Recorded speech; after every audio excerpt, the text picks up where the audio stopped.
Welcome back to the Deep Dive. I'm your host, and I'm joined, as always, by our resident expert. Hey everyone, glad to be here. I want to start today with a little mental exercise for you listening at home. If I ask you to picture the absolute peak of classic art, the gold standard of Western civilization, what is the first image that pops into your head? It's usually Michelangelo, right? The David. It has to be the David. You picture that crisp white marble, the perfect muscles, the calm, confident stare. He's standing there, totally relaxed, leaning on one leg.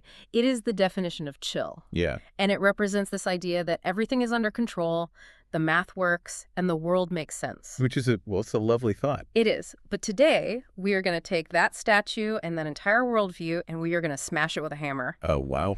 Because the story of art in the 16th century isn't about calm. It's about it's a nervous breakdown. A nervous breakdown that eventually morphed into a very calculated propaganda campaign. Exactly. We are digging into a fascinating stack of research today focused on the visual rhetoric of power. We're covering the transition from the High Renaissance into two distinct and, frankly, wild periods, Mannerism and the Baroque. Right. And the big takeaway here for you today isn't just about painting styles changing. We're not just looking at pretty pictures. It's about how art was weaponized. Yeah, the mission today is really to look at how visual culture shifted from an intellectual pursuit into a tool for psychological warfare. Yeah. It's a shift from thinking about art to being emotionally manipulated by it. So to understand why the art got so weird so fast, we have to look at the why. Because people didn't just wake up one day and decide they hated perfect proportions. No, the style didn't change because of some passing fashion. It changed because the world broke. We're talking about the Protestant Reformation. Martin Luther, 1517. He nails the 95 Theses to the church door, and suddenly the monolithic authority of the Catholic Church cracks right down the middle. It wasn't just a crack, it was an earthquake. You have the Reformation, followed by decades of brutal religious wars, and then the sack of Rome in 1527. Right. Where unpaid mercenaries literally tore the city apart. The Catholic Church and the great monarchs of Europe were terrified. They were losing territory, they were losing money, and most importantly, they were losing control of the narrative. They needed a way to claw back that authority, and since they couldn't just argue people back into submission, they decided to dazzle them instead. That is the core of our deep dive today. This is the story of how institutions turned to visual culture to save themselves. But before we get to the saving, we really have to establish what was lost. We started with the High Renaissance, the era of Da Vinci, Raphael, early Michelangelo. The baseline vibe there was humanism. Right. Humanism was this incredible intellectual optimism. It was the belief in the unlimited potential of human beings. It was secular, it was rational, and it was obsessed with geometry. If you look at a painting like Raphael's School of Athens, it's like a math problem. You have these perfect arches, triangular compositions, perfectly balanced groups of people. It feels so stable. It appeals to your prefrontal cortex. It tells you the universe is a rational place and the human mind can understand it. It is very much thinking art. But then the wars start. The plague hits. Rome gets sacked. And suddenly, painting a bunch of guys in togas looking rational doesn't really vibe with the reality of dead bodies in the street. Precisely. That optimism just evaporated. You can't really believe in the unlimited potential of man when men are slaughtering each other by the thousands over theological disagreements. Right. The sources describe this shift as a move away from secular achievement toward a revival of religious affections. We're not the warm and fuzzy kind of religious affection. No, not at all. We're talking about fear, awe, confusion, and a desperate need for salvation. The art needed to reflect the chaos. And this brings us to the first major pivot in our timeline, which is Mannerism. Now, Mannerism is a term that gets thrown around a lot, usually as a pejorative.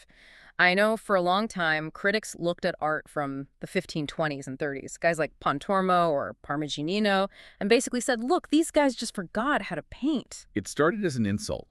The term comes from the Italian word maniera, meaning they were just painting in the manner of the masters but getting it wrong. Right. Critics thought the proportions were off because the artists were unskilled copycats. Like a bad cover band that can't quite hit the high notes. Exactly. But modern art historians and the sources we have here today correct that view. Mannerism wasn't a failure of skill. These artists could paint a photorealistic muscle if they wanted to. They were choosing to break the rules. So it's kind of the punk rock phase of the 16th century. In a way, yes. It was a complete rebellion against perfection. Let's look at the forensics of a Mannerist painting then. If you walk into a gallery today, how do you know you're looking at Mannerism and not just a weird Renaissance painting? You look for the wrongness, the intentional distortion. The most obvious sign is elongation. Stretching the bodies out like taffy. Right. You'll see a Madonna with a neck that's like a swan's, Mhm. literally too long to be supported by a human spine. Or you'll see fingers that are delicate and spindly. It's a deliberate violation of proportion. And the composition itself usually feels cramped, doesn't it? Renaissance art had all that deep space and perfect perspective. Mannerism feels like everyone is shoved into a phone booth. It's extremely claustrophobic. Mm. They stripped away the background depth to create what the sources call compositional instability. Your eye can't rest anywhere. Yeah. The figures are often twisted in these impossible snake-like poses, what's technically called the figura serpentinata. Which sounds painful. It looks painful, and that is the point. It creates tension. The Renaissance was about harmony. Mannerism was about anxiety. It's designed to make you feel uneasy. The sources also highlight the color palette. We lose those clear primary colors, the nice reds and blues of Raphael. Instead, you get acidic colors. Sickly greens, bruised purples, strange vibrating oranges. It's highly subjective. They weren't trying to capture what the physical world looked like. They were capturing what the spiritual crisis felt like. We have to talk about the poster child for this style, El Greco. Because if you've ever walked past an El Greco in a museum, it stops you dead in your tracks. Oh, absolutely. He is the absolute master of the high-frequency anxiety of Mannerism. Everything in his paintings looks like it's being electrocuted. Yes. The figures are flickering like candle flames. The source specifically points to his painting of the Laocoon. Which is a fascinating choice because it's a classical Greek myth, the priest and his sons being crushed by sea serpents. Huh. But El Greco treats it like a fever dream. In a Renaissance version, this would probably be a noble, tragic scene. You'd admire the muscles of the priest heroically fighting the snake. Right. But in El Greco's version, the figures are pale gray and stretched out to the point of emaciation. The background isn't a landscape. It's a swirling, stormy void. It's apocalyptic. It feels like a panic attack on canvas. That's a great description. The expert analysis here suggests that El Greco wasn't just illustrating a myth. He was visualizing the spiritual anxiety of the era. It was a yearning for spiritual experience, but a painful yearning. It was art saying, the logic of the world has failed us. So Mannerism is the art of the breakdown. It's the scream. But you can't build an empire on a scream. Eventually, the church and the European monarchs needed to get their act together. And that brings us to the Counter-Reformation proper and the birth of the Baroque. This happens in the late 16th, early 17th century. And the shift here is fascinating because Mannerism was obscure and intellectual. It was hard to understand. The Baroque goes the complete opposite direction. It does. If Mannerism is an indie art film that leaves you confused, the Baroque is a summer blockbuster. Yeah. It is loud, it is clear, and it is expensive. So what changed? Why did the church suddenly decide, okay, enough weirdness, we need clarity? They had a meeting, a very long meeting called the Council of Trent. This was the Catholic Church's emergency strategy session to stop the bleeding of the Reformation. And they explicitly discussed art. That's wild to think about, a bunch of bishops and cardinals sitting around discussing art direction. They realized that the Protestants were winning on the simplicity front. Protestants were whitewashing churches, destroying icons, preaching the word directly. The Catholics decided, we can't out-minimalist them, so let's go maximalist. If they have white walls, we're going to have gold ceilings. Exactly. They wanted to display the grandiosity of Reformed doctrines. They wanted art that was straightforward but overwhelmingly emotional. They wanted to awe the viewer into submission. So let's break down the Baroque toolkit. How do you engineer awe? You synthesize the technical mastery of the Renaissance, the realism, the anatomy, with the high emotion of Mannerism. But you turn the volume up to 11. The three big pillars mentioned in the text are theatricality, motion, and extravagance. Let's start with motion. Renaissance art is usually static, a moment of pause. Baroque art captures the split second of highest action. It's the difference between a photo of a guy holding a baseball bat and a photo of the bat connecting with the ball. Perfect analogy. It's Yeah. dynamic. Yeah. And then they use light. You'll hear the term chiaroscuro, which just means light dark, but the Baroque artists took it to an extreme called tenebrism. That's the spotlight effect. Yes. It's not natural sunlight. Yeah. It's a harsh, dramatic beam of light in a pitch-black room. It forces you to look exactly where the artist wants you to look. It's pure theater. I want to zoom in on an artist who I think uses this better than anyone, Artemisia Gentileschi. Oh, an incredible choice. Her story is intense on its own, but her art is just visceral. The sources highlight her depictions of biblical heroines, and they're not the passive, pretty women of the Renaissance. Not at all. Look at her Judith slaying Holofernes. It's a scene of a beheading. In other versions of this story, Judith looks dainty, almost like she's disgusted by the sword. Right, holding it at arm's length. Exactly. But in Gentileschi's version, Judith is working. She is strong. She's holding the general down. There is blood everywhere. It's active, it's sweaty. And that's the Baroque goal. Visceral, emotional engagement. It stops being a Bible story you think about and becomes a physical event you react to. You wince when you see it. You feel the physical effort. It connects on a gut level, and that was the point, right? To bypass the brain and hit the heart. Exactly. But it wasn't just paintings. The church knew that to really reestablish authority, they had to dominate the physical space. So we have to talk about the architect of the Roman Catholic comeback, Lorenzo Bernini. Bernini, the man who basically built the Vatican as we know it today. If Michelangelo defined the Renaissance, Bernini defined the Baroque. He understood theater better than anyone alive. The source points to two specific works at St. Peter's Basilica, the Baldachin and the Colonnade.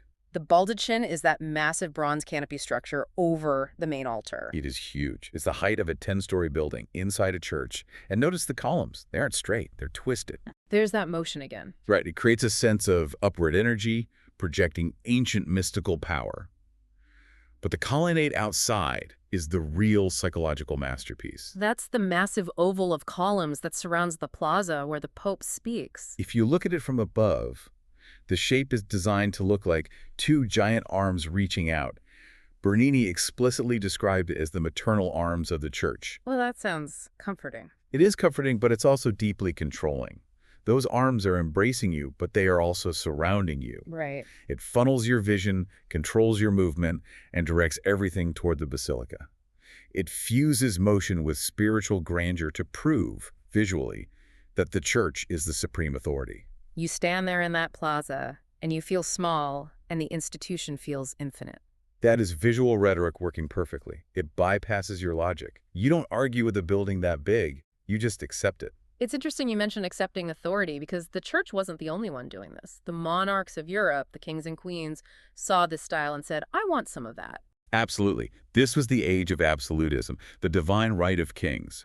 If the Pope used Baroque art to say the church is powerful, Louis XIV and the Spanish kings used it to say, I am the state. And their go-to guy for this was Peter Paul Rubens. The ultimate diplomat artist. Yeah. Rubens took that Baroque drama and applied it to royalty.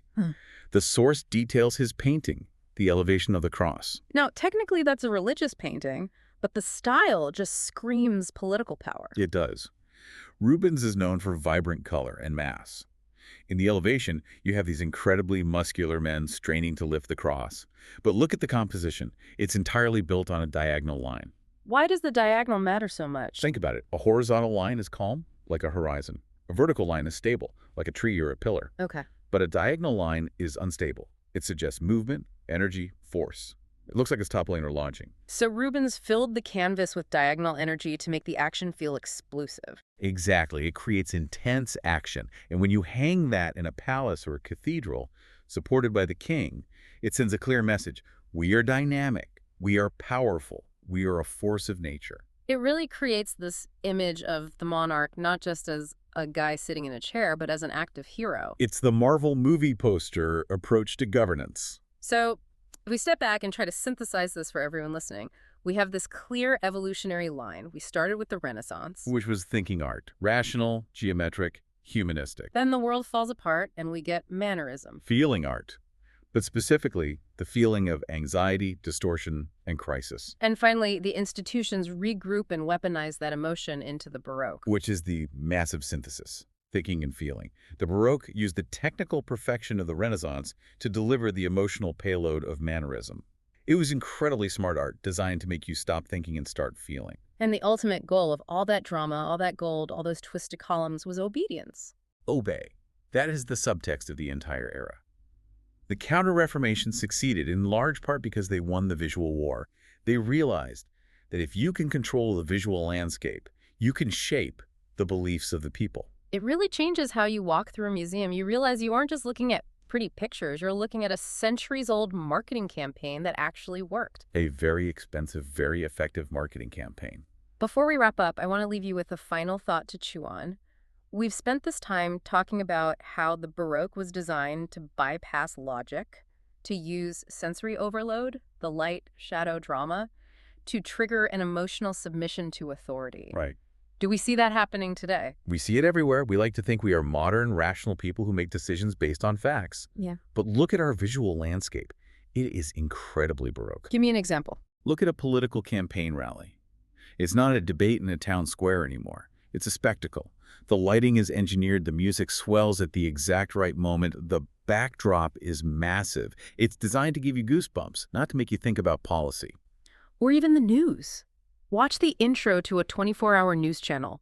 The spinning 3D graphics, the urgent red colors, the dramatic breaking news sound effects. It is pure Baroque theater. It uses motion and urgency to bypass your critical thinking and trigger a visceral response, usually fear or outrage. We are constantly being Baroqued by our screens. Being Baroqued. I really like that term. So the question is, when you're watching that screen and you feel that surge of emotion, are you actually thinking? Or are you just reacting to the light and shadow? That is the question. And on that slightly terrifying note, we're going to leave you to ponder your own visual landscape. Thanks for diving deep with us today. Always a pleasure. See you next time.